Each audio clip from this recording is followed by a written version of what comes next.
Na mtazamaji, huku familia ya Joseph Irungu ikitumai kumpata mwanao, tuangazie haya ya familia moja katika kijiji Mugathika, wadi ya Ruri, eneo bunge la Olkalau, kaunti ya Nyandarua, inakumbana na changamoto za hisia na kifedha baada ya mwana wao mwenye umri wa miaka 17 kwa jina Jidraf Mugo Kamande kugunduliwa kuwa anaugua saratani.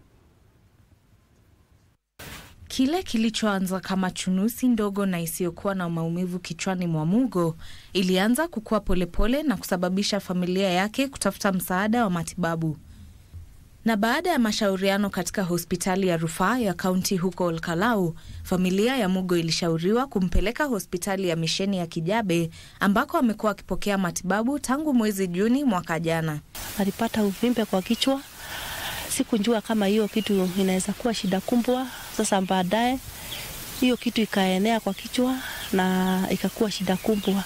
Tulienda Kijabe, hapo ndio alifanywa biopsy na akapatikana ako na kansa, iko stage 2. Babake Isaac Kamande anasema matibabu yake yamekuwa mzigo kwa familia hiyo. Mbuzi nilikuwa nazo 30 nimeuza, imeisha yote, nimebakisha mbuzi moja, ng'ombe ndio hizo. Sina watoto wale tuko na wao sasa hata hawajafungua shule, bado wako hapa. Chakula kwake imekuwa shinda. Ile hali inampelekea mpaka immunity yake kurudi chini. Mugo amefanyiwa upasuaji mara kadhaa, hali ambayo imesababisha kuenea kwa chunusi zilizojaa maji kwenye kichwa chake. Ugonjwa huo pia umekatiza masomo yake katika shule ya sekondari ya Makindu ambako alikuwa afanye mtihani wake wa mwisho mwaka huu. Elimu yake ilikuwa kuwa daktari. Sasa bado hiyo elimu yake bado iko tu na bado hajakufa moyo.